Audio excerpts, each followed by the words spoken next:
अभय सिंह बार बार अंजलि के सामने अपने प्यार का इजहार कर रहा है। अंजलि उसके बाद क्या फैसला लेने वाली है। वहीं पर राघव सिंह ने भी डंके की चोट पर साधिका को कह दिया है, अगर मेरी बहू अंजलि के बारे में कोई भी अपशब्द बोला तो मैं बर्दाश्त नहीं करूंगा। वहीं पर गिनी सिंह राजपूत ने चप्पे चप्पे पर अपने आदमियों को खड़ा किया हुआ है। क्या बनारस से वेद और आरती जिंदा लौटेंगे? क्या अंजलि और एसीपी सर उन्हें बचा लेंगे? एडवोकेट अंजलि अवस्थी सीरियल की फुल अपडेट जानने के लिए आप हमारे चैनल को सब्सक्राइब कर लें, लाइक शेयर करें एंड प्लीज हाइप का बटन भी जरूर दबा दें। तो चलिए फिर फटाफट से स्टार्टिंग करते हैं। हम देखते हैं एसीपी सर और अंजलि ने जिन गुंडों को मारा था उन्हें पुलिस उठाकर ले जा रही होती है। एक पुलिस वाला एसीपी सर से पूछता है, सर ये चक्कर क्या है? एसीपी सर कहते हैं, चक्कर बहुत बड़ा है जो आपके समझ में नहीं आएगा। एसीपी सर कहते हैं, आप इन्हें लेकर जाइए, बाकी सब मैं संभाल लूंगा। पुलिस वाला कहता है, चौथी रेड कहाँ पर होगी, उसकी लोकेशन कहाँ है? एसीपी सर उन्हें कहते हैं, उसके बारे में कुछ पता नहीं है। वो पुलिस वाला उन गुंडों को ले जाता है। अंजलि उन पुलिस वालों को कहती है, ये गुंडे हाथ से निकलने नहीं चाहिए, इन्हें बहुत कड़ी से कड़ी सजा मिलेगी। आगे हम देखते हैं गिनी राजपूत बहुत ही गुस्से में होती है। वो कहती है, फिर से बच गए वो दोनों, आखिर जी हो क्या रहा है?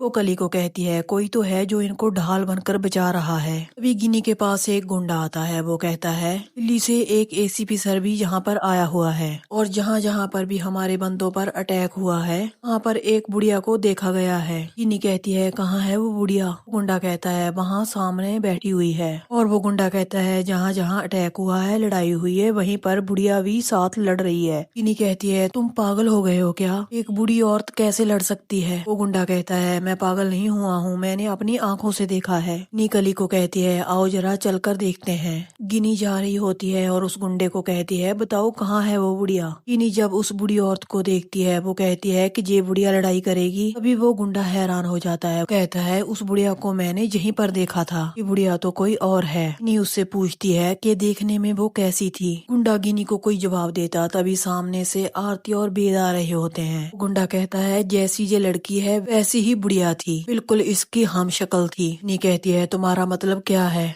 अली कहती है, आपको मतलब समझ में नहीं आता? इसका मतलब ये है अंजलि अवस्थी जहाँ पर पहुँच चुकी है। अली कहती है, हम जो जो काम कर रहे हैं उस पर पानी फेरने वाला कोई और नहीं, मतलब कि अंजलि अवस्थी है। नी कहती है, सच कह रही हो तुम कली, लगता है मेरी बहन जहाँ पर आ चुकी है। ये सुनकर गिनी का गुस्सा सातवें आसमान तक पहुँच जाता है। वो गुंडे को कहती है, जाओ जहाँ पर भी है वो उसे मार डालो, यहाँ से वो जिंदा वापस नहीं जानी चाहिए। वो गुंडा वहाँ से चले जाता है। गिनी जब वहाँ से जाने लगती है तो कुछ और ही देखती है। वो देखती है कि उसकी नजरों के सामने अभय सिंह जा रहा होता है। गिनी उसको देखती है और उसके दिमाग में उसकी यादों का सिलसिला शुरू हो जाता है। गिनी को साधिका की कही हुई बातें याद आती हैं। गिनी कहती है, मतलब साधिका सिंह राजपूत ने सही कहा था, वे तो जहाँ सचमुच आया हुआ है। गिनी रोने लग जाती है। वो कहती है, चुप चुप कर दोनों रंगरलियां मनाएंगे, दोनों के बीच एक नाजायज रिश्ता है। गिनी कहती है, हे भोलेनाथ, ऐसे पुरुषों को ऐसी सजा देना ये कभी ना भूल पाए, इनकी वजह से किसी नारी का अपमान ना हो। कोई भी नारी ऐसे इंसान की वजह से कोई आंसू ना बहाए, कभी कोई नारी को ऐसे ससुराल से घर से बाहर ना निकाले, कभी किसी नारी को इतनी तकलीफ ना हो। गिनी अभय सिंह और अंजलि को बद्दुआ देती है और कली को कहती है, जे अब अकेला है, इसका पीछा करना पड़ेगा। कली और गिनी अभय सिंह के पीछे पीछे जा रही होती हैं। गिनी और कली की आंखों से सामने ही अभय सिंह पता नहीं कहाँ चला जाता है। गिनी भड़क जाती है। वो कहती है, कहाँ गया? अभी तो यहीं था। गिनी कहती है, इससे एक बात तो साफ है, अगर अभय जहाँ पर है तो अंजलि भी यहीं पर होगी,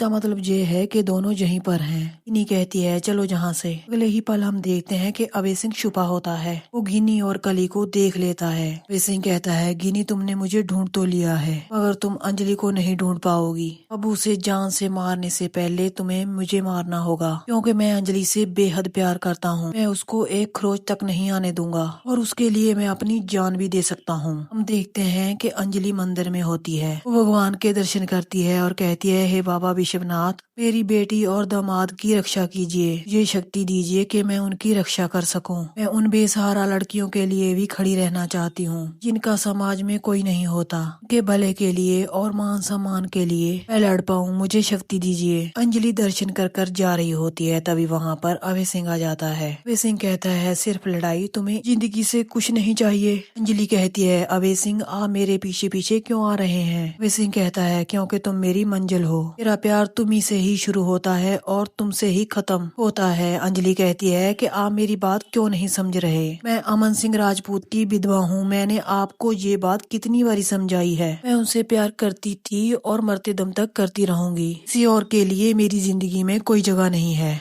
अभय सिंह कहता है तुम जिसकी प्यार थी वो इस दुनिया में नहीं है। उसके जाने का दुख तो मुझे भी है। वो मेरा भाई था। इसका मतलब ये नहीं है कि तुम जीना ही छोड़ दो। जरा अपने आप की ओर देखो, तुम कितनी अकेली पड़ गई हो। तुम्हें नहीं लगता कि तुम्हारी जिंदगी में फिर से रंगों को भरना चाहिए। हमारा दिल कभी नहीं कहता कि तुम्हारे अकेलेपन में कोई साथ देने वाला हो, तुम्हारा हाथ थामे और कहे कि वो हमेशा तुम्हारे साथ रहेगा, हर घड़ी हर कदम। अभय सिंह कहता है अंजलि वो तुमसे कहेगा लड़ो, हमेशा लड़ो, सच्चाई के लिए वो तुम्हारे साथ है। अभय सिंह कहता है अंजलि तुम पहली लड़की हो जिससे मैंने आई लव यू कहा था। मैं सिर्फ तुम्हारे साथ रहना चाहता हूँ, इससे ज्यादा कुछ नहीं। अंजलि कहती है अपने हफ्स के लिए। अभय सिंह कहता है नहीं, तुम इस तरह मेरे प्यार को अपमानित मत करो। मैं भोलेनाथ की सौगंध खाकर कहता हूँ मैं तुमसे बहुत प्यार करता हूँ और सच्चा प्यार करता हूँ। अगर तुम कहोगी तो मैं तुझे टच भी नहीं करूंगा। मैं तो सिर्फ तुम्हारे साथ रहना चाहता हूँ और अपनी जिंदगी बिताना चाहता हूँ। तुम वो पहली लड़की हो जिसने मुझे आई लव यू कहा था और उसी पल से मुझे प्यार हो गया। और आज 25 साल हो गए हैं। देखो आज भी मैं तुमको प्यार करता हूँ और वो भी पागलों की तरह। मेरा प्यार तुम्हारे लिए आज भी वही है। सिर्फ मुझे तुम एक मौका दे दो प्लीज अंजलि, मेरी बात मान लो। अभय सिंह कहता है अंजलि आज मेरे पास सब कुछ है मगर प्यार नहीं। अगर मैं चाहता गिनी जाने के बाद किसी भी लड़की से शादी कर सकता था, मगर मैंने ऐसा नहीं किया। मेरा पहला प्यार तुम ही हो और आखिरी भी। अंजलि कहती है मेरी बेटी की शादी हो चुकी है, वो क्या सोचेगी। अभय सिंह कहता है मैं उसको समझा दूंगा और वो समझ भी जाएगी। तो दोस्तों यहीं पर इस खूबसूरत एपिसोड का एंड हो जाता है। कल के एपिसोड में हम देखने वाले हैं वेद और आरती गिन्नी के हत्थे चढ़ने वाले हैं। गिन्नी बहुत सारे गुंडों के साथ आरती पर हमला करने वाले हैं। कली ये कहेगी कि आज लगता है इनका काम हो जाएगा। गुंडों से कहेगी कि मार दो इनको। क्या अंजलि ऐसा होने देगी जो साये की तरह वेद और आरती के पीछे पीछे घूम रही है। कल का एपिसोड बहुत ही इंटरेस्टिंग होने वाला है। एडवोकेट अंजलि अवस्थी सीरियल की न्यू अपडेट के साथ कल मिलते हैं।